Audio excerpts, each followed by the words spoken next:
This is SportsCenter Live. Hey there, welcome inside this live, fresh edition of SportsCenter. I'm Zubin Mehenti, and in a half hour from now, as you know, the top two teams in the NBA meet in the finals. But in golf, they've already one-upped them. You see the top three players in the world all in action today. And get this trio all coming off wins in their last start. Jason Day at the Players 3 weeks ago. Rory got it done 2 weeks ago at the Irish Open. And Jordan Spieth winning the PGA Tour stop in Fort Worth just this past Sunday. All these guys in the field at the Memorial, which began today.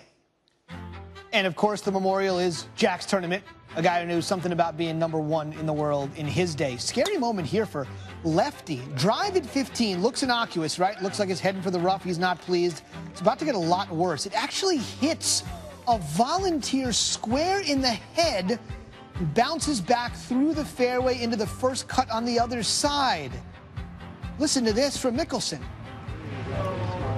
If your head was a touch softer, I'd be in the fairway. Stepped out of the tree. I'm so sorry. Oh, that's all right. Oh, yeah. I'm just doing real well. Well, thanks for your help. You got it. I've not seen anybody take a hit. Like, I've hit a lot of people. Okay, a lot of people. Nobody's taken it that well as Marshall did on 15. He took it well, and he's actually hit a lot of people. I'm surprised to hear that. I'm so sorry. A souvenir for your pain, sir. Mickelson ended up birdieing the hole after hitting the guy in the noggin. Jordan Spieth, coming off that win at the Dean and DeLuca we mentioned just moments ago at the top of the program. His first win in his home state of Texas. Hard to believe he had never won there, huh? How about Rory McIlroy? So we mentioned he's coming off that win at the Irish Open. He'd actually not fared well there over the years. If there's one tournament I thought he would have played well at, it would be that one. Dustin Johnson was the story of the day. Remember, the U.S. Open starts 2 weeks from today. And perhaps the worst moment of DJ's career came on the 18th green at the Open on the final Sunday when he three-putted from 12 feet.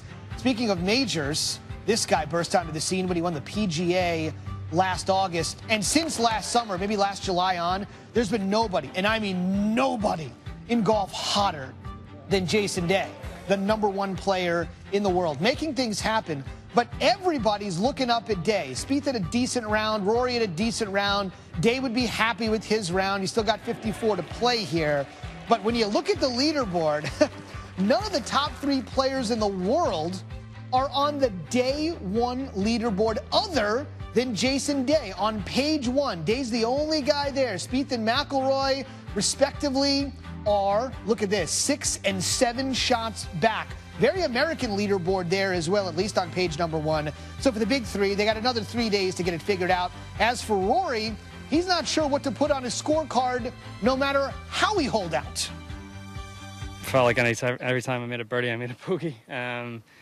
So yeah, it was nice. I felt like, I think I hit 11 fairways, and so I drove it well enough to put myself in position to go at pins and hit greens, and I just made a few too many mistakes out there. Today, hit nice from tee to green, gave myself opportunities on the greens, and then also capitalised on those. I'm pleased because usually I come into this event and start pretty poorly, maybe put a little bit too much pressure on myself, and it is my home course, and you want to play well and you want to win this tournament. I felt like I just played well, right out the gates.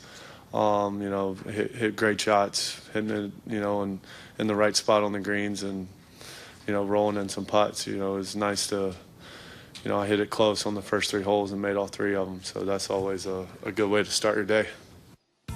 Indeed. Now, he mentioned Day, that's his home course. He lives out in the Columbus area, and this tournament's right around the road, right around the corner in Dublin. Here's the scorecard for the man everybody is chasing. DJ opening with a 64, second straight tournament where he's done so. Our Tom Rinaldi and Andy North on a first day full of observations on a superstar-studded field. Zubin, so much attention paid to the top 3 players in the world, friends and competitors, but at least on this day, Andy, certainly there was a first among equals, and it was Jason Day, who has never finished in the top 25 here, but you said you thought this is the time for him to figure it out. How did he do so? Well, absolutely. This is a different player than we saw a year ago at this tournament. I mean, what he's accomplished in the last 12 months is absolutely amazing. I think he's as good a ball striker as he's ever been. He's a better chipper and putter than he's ever been, and his mental game has taken to another level. So he's at home, he's comfortable. He's talked a lot about not putting a lot of pressure on himself, and he didn't do that today. He went out and played great golf. 6 birdies, an eagle for 66. His 2 bogeys were 3 putts, so he could have been better. Instead, the pressure was applied by the person you picked to win this event before the tee was put in the ground, and that's Dustin Johnson. Why does this course, and we feel like we could say this every week, lay out so well for him when you have to find a balance here, Andy, between aggression and conservatism in your play? Well, I think the one thing that people don't understand about players with great length is that if they understand how to use it, it is a huge advantage. It's just not bombing it with a driver. It's being able to hit a 2-iron or a 3-iron off of narrow holes and tight holes or little short par 4s where you can get the ball in the fairway. He's learning to do that better. He's had great success here. He hasn't won. He's shot some really low scores. 10 birdies in Thursday's first round. Jordan Spieth, Andy, quickly sort of embodied the difference between playing and scoring. What was the difference in those two things with ultimately how he finished? Well, I think Jordan is the ultimate scorer. He understands how to make a score, and that's what this game's all about. I don't care how well you hit it. I don't care what you did. I don't know how pretty it looks. Give me a number at the end of the day. He does that as well as anybody. It wasn't a really low one, a couple under par, but it kept him in the middle mix to this and a good run on Friday, and he'll be right where he wants to be. Zubin, you ever want to hear Andy North unfiltered? It's when conditions are this pristine and he doesn't think players take it full advantage the way they should. Jason Day did, and so did Dustin Johnson. We'll see with the weather forecast if it remains this receptive moving to Friday. Tom, thanks. The raw, honest Andy North, just the way we like him. So Jason Day looking good. Late rally for him. Late rally for McIlroy, too. Wasn't able to capitalize, even though he had a birdie finish, and that got him to end the day under par. If it wasn't for that strong finish, he'd be even further back in the pack chasing Dustin Johnson. Those 3 have 3 rounds, though, to get it figured out.